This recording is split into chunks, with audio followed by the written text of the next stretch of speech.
Esta no es una historia de suerte. Es la historia oculta de una sentencia de muerte que duró 438 días. Un pescador solitario, José Alvarenga, contra el depredador más grande del planeta, el Océano Pacífico. Sin comida, sin agua, sin conexión humana, el infierno en vida. Hoy vamos a revelar el secreto más oscuro de esa supervivencia imposible. ¿Cómo logró vencer a la locura y qué hizo con el cuerpo de su compañero que no regresó? Preparaos. Esto es Historias Ocultas. Nuestro viaje a lo oculto comienza en la mañana tranquila del 18 de noviembre de 2012 en Pijijiapan, un pequeño pueblo en la costa de Chiapas, México. Este no es un lugar de leyendas. Este es un lugar de rutina, donde la vida se mide por las redes llenas y el regreso a puerto seguro. Y entre la calma aparente, dos hombres se preparaban. Josué Alvarenga, un pescador curtido en el arte de la pesca, con 36 años, y Ezequiel Córdoba, su joven compañero, un inexperto de solo 22 años. La diferencia de edad marcaba también la experiencia. Josué conocía las mañas del mar, Ezequiel solo su belleza y su inmensidad. Tenían un objetivo simple, puramente económico: adentrarse en las aguas a unos 120 kilómetros, donde el pescado era más grande, la ganancia mayor. Solo sería un día, una jornada rápida, planificada para maximizar el beneficio antes de la siguiente subasta. La decisión, tan mundana como cualquier otra salida a la mar, llevaba consigo una sombra. Josué ignoró las advertencias de los viejos marineros, hombres que leían el temperamento del mar en el horizonte y sentían un mal augurio en el aire. Para Josué, esa era solo una leve precaución, un temor supersticioso que la ambición podía callar. Para el océano, era una sentencia de la que no había apelación.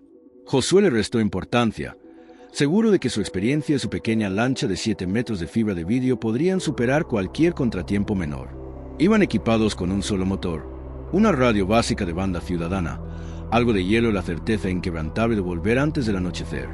Lo que Josué y Ezequiel no sabían era que esa certeza se convertiría en su primera y última posesión de valor. La calma se rompió violentamente. En menos de 24 horas, el cielo se transformó. Las nubes se hicieron un manto negro, espeso y amenazante, y el mar, que había sido de cristal, se convirtió en una furia hirviente. El sol fue engullido por el negro de la tormenta. Lo que siguió no fue una simple lluvia. Fue el asalto de una tempestad implacable que rugió sin descanso durante 2 días y 2 noches completas.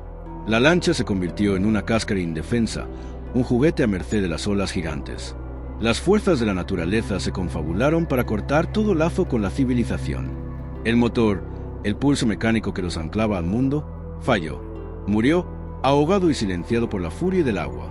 La radio, su única esperanza de pedir ayuda, se estropeó, convertida en un hierro inútil.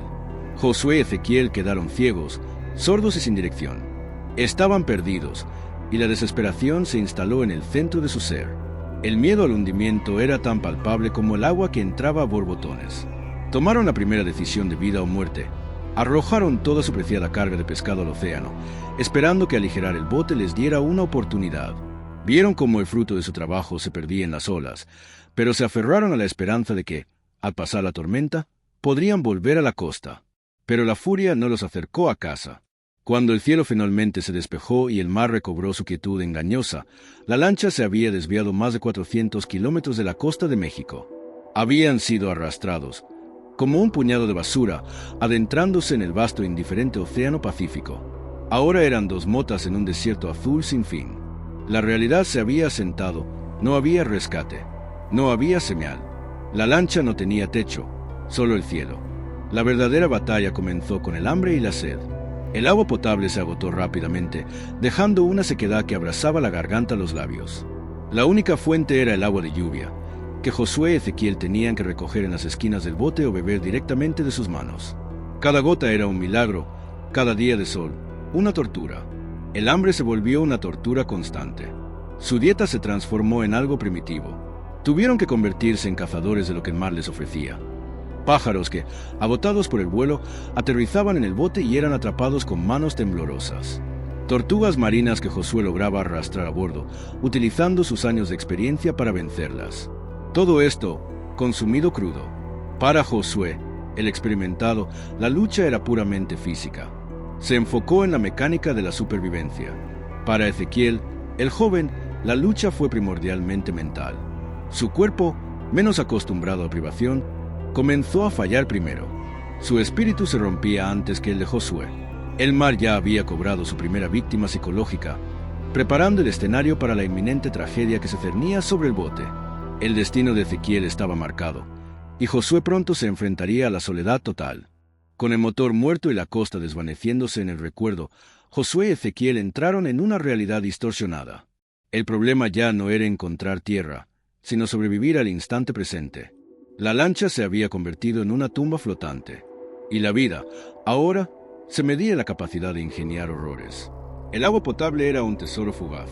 En los días sin lluvia, la sed se volvía tan insoportable que la mente empezaba a crear espejismos. Josué tuvo que recurrir a medidas extremas y repulsivas.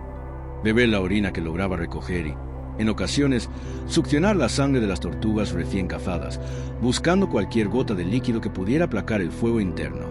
Aprendieron a consumir los órganos crudos de las aves que atrapaban, pues sabían que allí residía el último rastro de agua y nutrientes.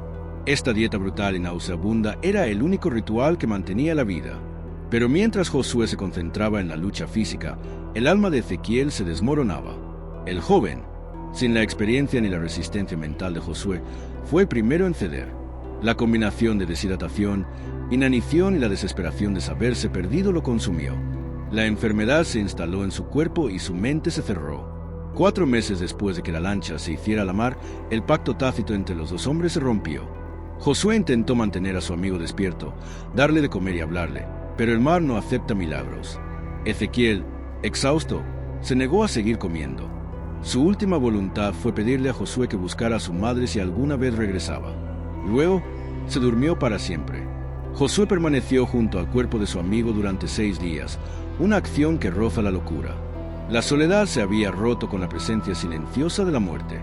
Sin embargo, la crudeza de la realidad y el constante asalto del sol y el salitre le obligaron a tomar la decisión más dolorosa. Tuvo que entregar el cuerpo inerte de Ezequiel al océano, sellando un secreto que lo acompañaría en el resto de su odisea. A partir de ese momento, Josué Alvarenga fue el único testigo de una tragedia y el último hombre en pie. La verdadera batalla comenzó cuando la lancha estuvo vacía. Josué entró en una nueva dimensión de terror, la guerra contra el silencio y el aislamiento. El mar, ahora, era un espejo. Cada ola que llegaba sin un barco de rescate era un recuerdo de su insignificancia. El océano se convirtió en un cazador psicológico, esperando que la mente de su presa cediera antes que el cuerpo. Lo que lo mantuvo anclado a la realidad fue un ancla emocional, el recuerdo de su hija. Cuando la desesperación amenazaba con hundirlo en la locura, la imagen de la risa y el rostro de su pequeña lo sostenían. Josué se obligaba a hablar, a contarse historias, a responder a sus propias preguntas. Cualquier sonido humano era vital para recordarse a sí mismo que todavía existía. El tiempo se disolvió. Meses se hicieron uno solo. 11 meses después, la lancha había viajado más de 8.000 kilómetros. Josué ya no era una persona. Era una entidad adaptada, cubierta de barba, con la piel curtida y los ojos hundidos por el sol. El golpe psicológico más devastador no fue la soledad, sino la esperanza fallida. En medio de un mediodía abrasador, Josué vislumbró lo imposible. Un barco, una mole de metal, que cruzaba el horizonte. Su corazón, casi inerte, latió con violencia. Gritó, agitó los pocos restos de ropa. Pero la distancia era demasiado grande. El enorme barco nunca lo vio. El bote de Josué era invisible, un simple punto en la vasta extensión azul. La silueta del barco desapareció, y con ella, la última reserva de fe. Josué quedó roto, un náufrago condenado a un océano que se burlaba de él con visiones de rescate. Pero incluso en la desesperación más profunda, el cuerpo de Josué, misteriosamente, se negaba a morir. Había evolucionado más allá de la voluntad. Se había convertido en una máquina de supervivencia sin conciencia, lista para resistir lo que ni la ciencia ni la lógica podían explicar. Su odisea continuaba, a la espera de un final que parecía nunca llegar. El cuerpo de Josué Alvarenga había cruzado el límite de lo humano. Se había convertido en una simple voluntad biológica, una máquina adaptada a la deshidratación y la soledad. 11 meses y medio después de que el motor muriera, Josué ya había recorrido un camino sin mapas de más de 10.000 kilómetros. Su rostro era irreconocible, sus ojos casi ciegos por el sol, sus huesos palpables bajo una piel curtida. El final parecía no llegar nunca. Y entonces ocurrió. No fue un gran barco de rescate ni un milagro visible. sino un diminuto signo de esperanza en la inmensidad. Era el 30 de enero de 2014, cuando Josué vislumbró algo que la marea había arrastrado: restos de cocos secos y vegetación. La señal: la tierra estaba cerca. Su corazón, que apenas latía, se encendió con una fuerza que desmintió su estado físico. Reunió las últimas reservas de energía y giró la proa de su lancha hacia la dirección de esos desechos. A lo lejos, apenas visible, apareció un atolón. Era el atolón de Ebon, parte de las remotas Islas Marshall. La lancha, que había sido su prisión y su tormento, se convirtió por fin en el vehículo de su liberación. Josué se lanzó al agua. A gatas, temblando, arrastrándose, luchó contra las olas de la orilla hasta que, finalmente, sintió la arena bajo sus pies. El roce de la tierra firme fue tan inesperado que cayó desplomado. Estaba en casa, pero era un fantasma. Los habitantes locales se acercaron con una mezcla de miedo y asombro. ¿Quién era esa criatura? ¿De dónde había salido? Josué fue trasladado de urgencia a la capital. Su peso se había desplomado de 60 a solo 38 kilos. Sus músculos se habían atrofiado, y su cuerpo era una mera silueta de huesos y piel quemada. Pero el tratamiento médico era solo una formalidad. El verdadero fenómeno era el testimonio viviente de su supervivencia. La historia de Josué Alvarenga dio la vuelta al mundo. 438 días. Era una hazaña que desafiaba cualquier estadística o lógica. Sin embargo, en el mundo de las historias ocultas, un regreso tan extraordinario siempre trae consigo una sombra de duda. Los escépticos y la ciencia comenzaron a cuestionar los detalles de su relato. ¿Cómo pudo sobrevivir sin desarrollar escorbuto? ¿Cómo logró mantener la cordura durante tanto tiempo? La parte de su historia que más resonó en el misterio no fue la dieta de tortugas, sino el secreto de la muerte de Ezequiel. La familia del joven compañero fallecido no aceptó la versión de Josué. Lo demandaron, alegando que Josué había podido comer la carne de Ezequiel para sobrevivir. Esta acusación nunca se pudo probar, pero manchó el halo de heroísmo de Josué. El hombre que había vencido al océano tuvo que enfrentarse a un tribunal en tierra, acusado de un horror que solo la desesperación extrema podría haber contemplado. El regreso de Josué fue un milagro, pero el precio de ese milagro fue la pérdida de su reputación y la carga de un misterio sin resolver. Él insistió hasta el final en que se había negado a hacer algo tan atroz y que su supervivencia se debió a su fe y a la ingesta de sangre cruda y órganos. Lo que sí sabemos es que la historia de Josué es un testimonio brutal. El cuerpo humano es capaz de la adaptación más extrema. Pero también es una advertencia que resuena en tu canal. A veces, el océano se lleva la verdad consigo y solo nos deja las preguntas. ¿Qué ocurrió realmente en esa lancha durante los meses que Josué pasó junto al cuerpo de su amigo? ¿Y qué secreto de la naturaleza humana desbloqueó Josué para extender su vida más allá de lo posible? Eso, amigos, es el verdadero misterio de los 438 días. Cuando un ser humano se niega a rendirse, la muerte cambia de camino. Gracias por acompañarnos en esta historia oculta. Si quieres conocer más sobre los secretos que la historia no cuenta, suscríbete al canal. Nos vemos en la próxima.